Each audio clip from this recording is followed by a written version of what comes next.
Tonight, something in your sleeping brain is going to try to kill you. You'll be chased through a hallway that doesn't exist, by something that doesn't exist, and your legs will simply refuse to move. That dream, where you can't run or scream or escape, is incredibly common. Here's the strange part.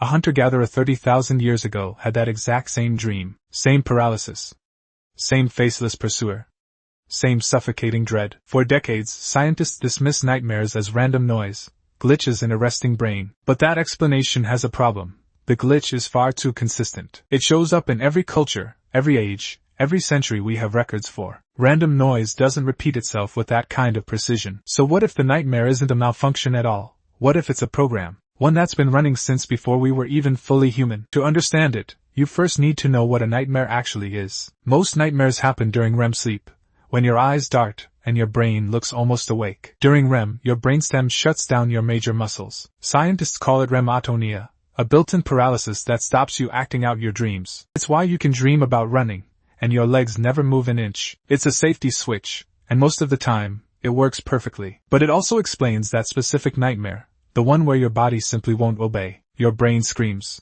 sprint, and your spinal cord refuses to pass the message along. The dream isn't lying to you.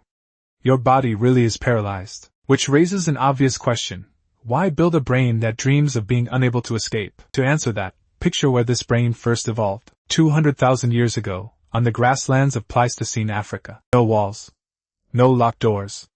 No street lights. Just open ground, tall grass, and a night sky hiding everything that moved beneath it. Homo sapiens was not the apex predator of that world. Lions, leopards, hyenas, and crocodiles all hunted in the dark, and all of them hunted us. Fossil skulls from Swartkrans, South Africa, show punctures matching a leopard's canine teeth. Predation wasn't rare for our ancestors.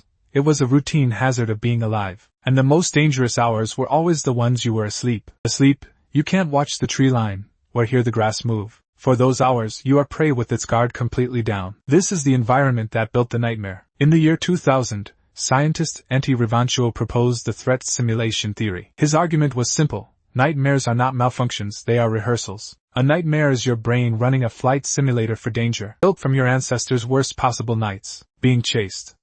Being trapped.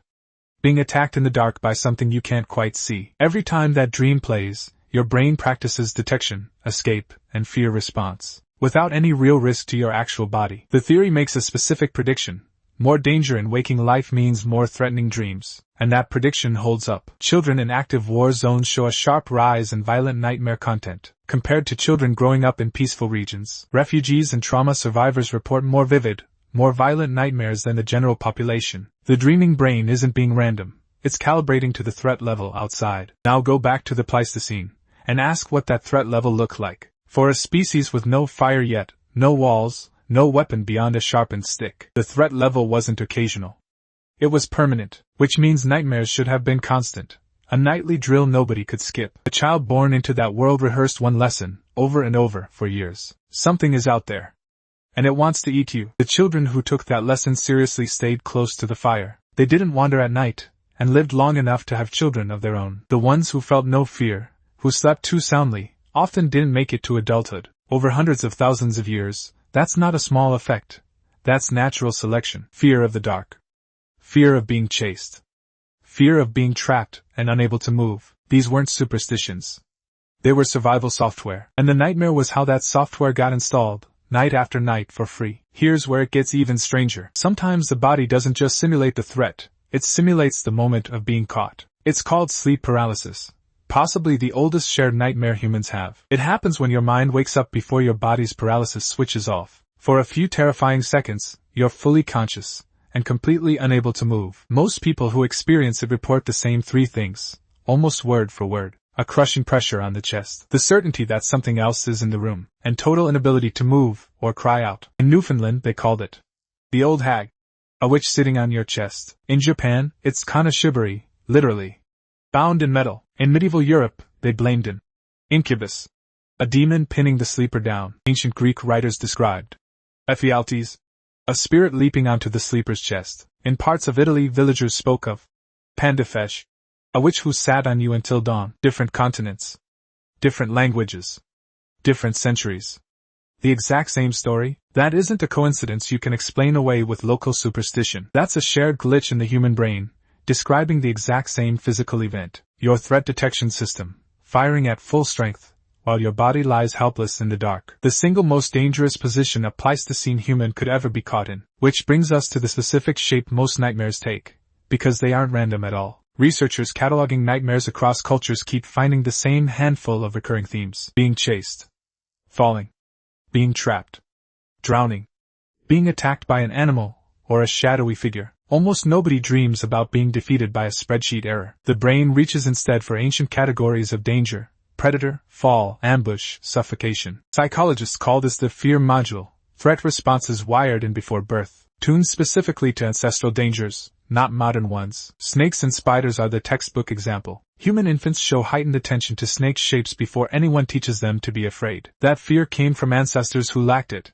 and simply didn't survive. Nightmares draw from that same ancient inventory, not modern anxieties. Pleistocene ones, replayed on a loop that never got the memo the savanna is gone. Children make this pattern even clearer. Nightmares about monsters and being chased peak between roughly ages 3 and 6, right when a child is mobile enough to wander, but too weak to defend itself. That's precisely the window of maximum vulnerability for a young Pleistocene child. Out of arm's reach of a parent for the very first time. A monster under the bed isn't a random fear. It's age-appropriate threat rehearsal, tuned to a danger window our species never forgot. Modern children have never met a cave hyena, but their brains still dream about one. Now look inside the sleeping brain itself, at the part running this simulation. The amygdala is the brain's threat detection center. It's what fires when you see a spider, or catch movement in the corner of your eye. During REM sleep, brain scans show the amygdala isn't quiet at all. It's actually more active than during most of your waking hours. At the same time, the prefrontal cortex, your logical, reasoning brain,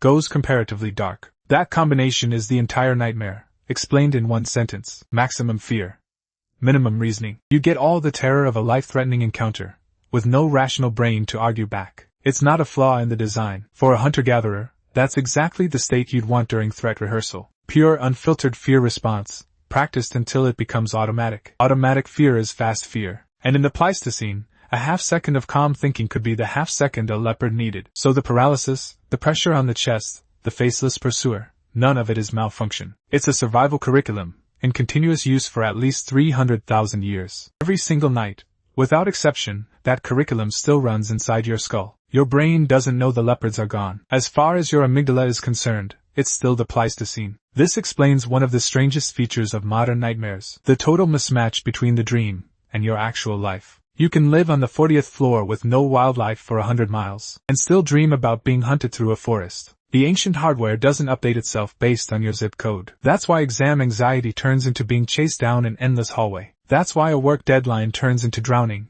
or falling, or being unable to scream. Your waking stress gets picked up by an ancient system, and translated into its only vocabulary: predator, fall, trap, suffocation. A Pleistocene engine, running 21st century software. There's one more piece of evidence worth sitting with, from the archaeological record itself. We don't have recorded dreams from 30,000 years ago, but we do have their fears, painted directly onto cave walls. At sites like Chauvet and Lascaux in France, one detail stands out: their lions, cave bears, and other large predators, the animals that hunted them. Some researchers see this as exactly what threat simulation theory would predict: a species obsessively rehearsing the image of its own predators, awake and asleep. The fear didn't stay in dreams, it got carried into art, into stories told by firelight. A nightmare, and a painting of a lion by firelight, may be doing the exact same job. And that job had a very practical side effect: it kept people near the fire. Fear of the dark discouraged exactly the behavior most likely to get a Pleistocene human killed. A child too frightened to leave the sleeping area was more likely to survive the night. Multiply that across thousands of generations,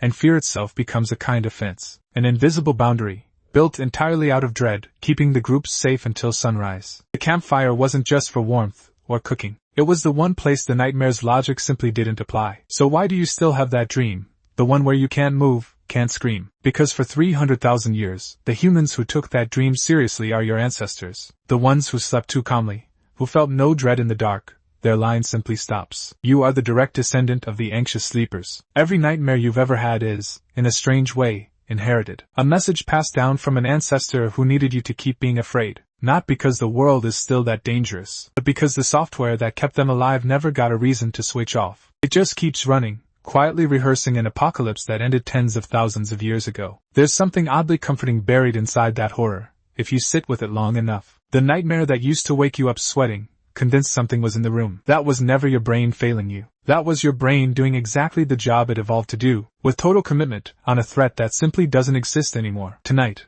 when you dream of being chased, or paralyzed, or unable to scream, you're not broken. You're running a 300,000-year-old survival program, inherited from a hunter-gatherer who needed you to be afraid of the dark. Somewhere in your sleeping brain tonight, a Pleistocene ancestor is still standing guard, still watching the tree line, still waiting for something to move. And every time you wake up afraid of a dream that made no sense, that's not a glitch. That's proof the system still works exactly the way it was built to, 300,000 years ago.